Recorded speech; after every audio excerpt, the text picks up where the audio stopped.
Next, we'll hear from Arthur Lee with his speech, Nuclear Energy, Driving a New, Clear Future.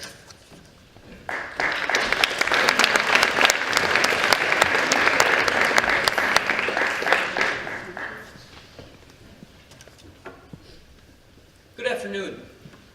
I must confess, I didn't know where to begin when I started writing the speech.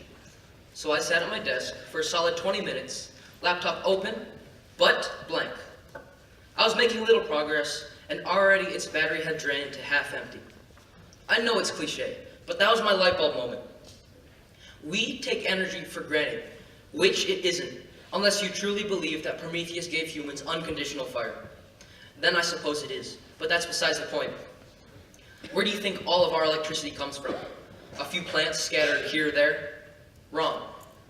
The Energy Information Administration reported that there were 11,184 coal or gas source generators in 2016, or 224 per state. Mind you, this was after Obama's Clean Power Plan, which made it much harder to build a new fossil fuel-fired plant without being able to recapture emissions and store them underground. Mind you, this was after NASA scientists observed a global temperature increase of nearly 2 degrees Fahrenheit since the end of the 19th century. With average global temperatures on the rise, the need for clean energy is now more monumental than ever. Nuclear power can meet the demands. NASA ranked 2017 as one of the warmest years on record. Sea levels have already risen at an alarming rate. An article in the New York Times talks of the Bangladeshi island of Qutubia, where people can point at the ocean and their sunken homes simultaneously. In the near future, warming is also predicted to bring about more droughts, heat waves, stronger hurricanes, and even the possibility of all of the ice in the Arctic Ocean melting.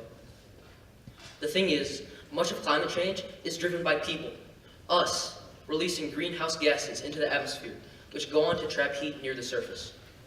The Nuclear Energy Institute estimates that half of any and all warming can be attributed to carbon dioxide emissions, let alone all the other greenhouse gases we emit. A further 29% of those emissions come from burning fossil fuels for electricity. But heat isn't the only problem. The 3.7 tons of carbon dioxide released from each ton of burnt coal also cause acid rain and pervasive air pollution, which at this level alone is already bad. In 2012, the World Health Organization reported that 8 million died due to ambient and household pollution. Stack acid rain, which kills marine life and damages forests on top of that. And the result is something terrible, cataclysmic. Even just using fossil fuels poses risks to the planet. Strip mining, a primary source of coal, leaves the land irreversibly scarred. Then, of course, hundreds of thousands of tons of unrefined fossil fuels are spilled each year by U.S. tankers and drilling rigs, such as in the Deepwater Horizon, or BP incident, where 210 million gallons of oil found their way into the water. No matter how preventable they are, with our economy so reliant on oil, spills are inevitable. So why hasn't the U.S. moved to cleaner sources of energy? In short, wind, hydroelectric, geothermal, and solar power don't generate enough, and most disregard or are reluctant to accept the idea of nuclear power. That must change.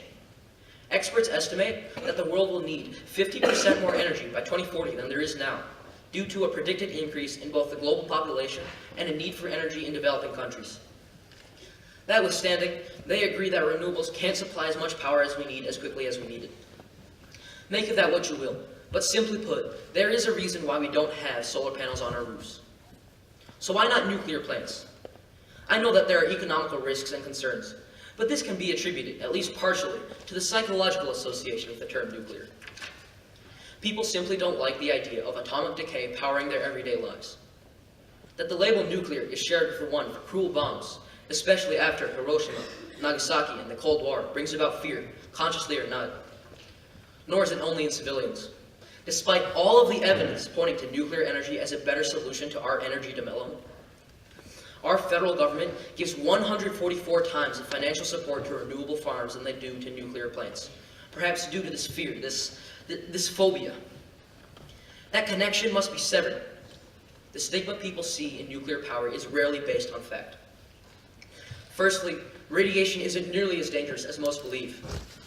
Harvard consultant David Ropick writes, that a long-term study done on thousands of atomic bomb survivors from within 10 kilometers of the blast centers found that their risk of cancer only rose by 0.3%, despite contaminated air, food, and water. Even those living closest to a plant only receive the equivalent of 1 extra day's worth of radiation each year. So trivial amounts of ionizing radiation do escape, but nuclear reactors are still regulated religiously, and innovations in the field are designed with safety always first in mind. It would have to be there, as long as the risk of meltdown exists.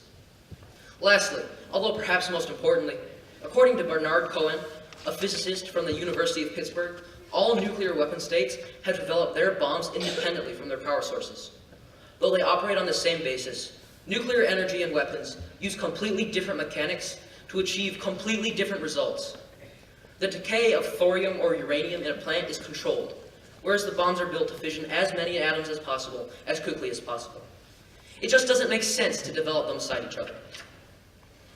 You may be thinking or have thought, sure, but what's all they're good for if they're not renewable? You're right in that they technically aren't, but they're still clean and provide numerous benefits over natural energy. For one, they take up much less space than a wind or solar farm, and can produce more energy more efficiently for approximately the same cost. They're also more consistent. When the sun doesn't shine or when the wind doesn't blow, renewable farms must fall back onto a different source. Even more pronounced is what a fission reactor can provide over a gas-fired plant. The U.S. Energy Information Administration reports that nuclear plants already provide for roughly a fifth of the entire country's energy, preventing the equivalent emissions of 170 million tons of carbon, 2 million tons of nitrous oxide, more commonly known as laughing gas, and nearly 500,000 tons of sulfur dioxide each year. And those are just emissions. Chemical waste from coal and gas plants stays toxic forever, whereas most waste from spent radioactive cores can be immediately stored in vaults underneath their reactors, where it finishes decaying before 5 years. It would add up eventually, but all of the nuclear fuel that the U.S. has spent in the last 40 years would still only cover a football field to a depth of 5 yards. Yes, all of it. Furthermore, scientists and researchers are also exploring fail-safe molten salt reactors, or MSRs. They use liquid fuel, radioactive sludge of sorts. I'll spare you the science, but the result is that unlike in the Chernobyl incident, it's impossible to even force them to melt down. They're already molten. They can also operate at atmospheric pressure, which means a breach doesn't cause the fuel to spew out, but rather leak and cool into a recyclable solid. Ultimately, molten salt reactors have the potential to be smaller and more economical than solid core reactors, but most importantly, immensely safer. Places all around the world have begun to implement nuclear systems. France in particular makes for a great example. 75% of their power is generated in their nuclear plants. Not that they're alone. An article written for the Washington Monthly discusses how Finland considered building a nuclear plant in the early 2000s. Now, their 4 nuclear plants contribute 30% of the country's energy. All of that needs to happen here in the United States. We won't last long like this, especially with President Trump pulling us out of the Paris Climate Accord and attempting to repeal Obama's Clean Power Plan. How much more can we do to this planet, to our home, before it becomes irreversible? Our own city's history should serve as enough of a reminder. For much of the 20th century, dead fish littered Lake Erie's shoreline. And in 1969, the Cuyahoga River caught fire for the 13th time in just 1 century. We can do better than that. We are better than that. I, for one, remember multiple times when we'd be driving to or from downtown on I-90, where I could look out the window and see 4 towers of flames and smoke rising from the first energy coal plant. It has been shut down, but I'd like to imagine an MSR sitting in its place. See, contrasting the regions near a gas-fired plant, it isn't uncommon for the areas around a nuclear plant to flourish. Due to strict regulations, the water taken in and out for cooling may even be cleaner than before. In fact, the areas around cooling ponds are often developed as environmentally rich wetlands, providing nesting areas for various waterfowl, fish, and flora. Sounds nice, no? In actuality, it might sound like a very far reach, but what I'm getting at is that we can turn the idea of nuclear plants powering our country into a reality.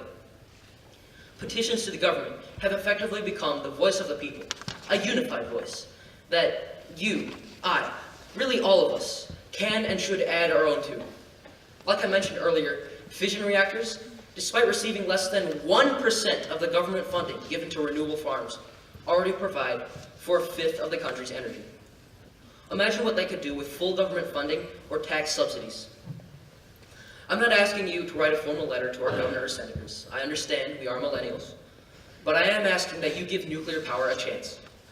I am asking that you figure out your own stance on the topic before letting fear of the term nuclear lead you awry.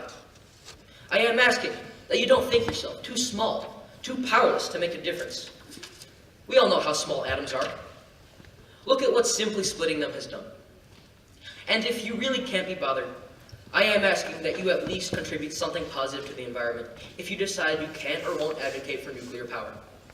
Hopefully, you will answer, and we all must if we're to push for a clean future driven by an abundance of clean nuclear energy. Thank you.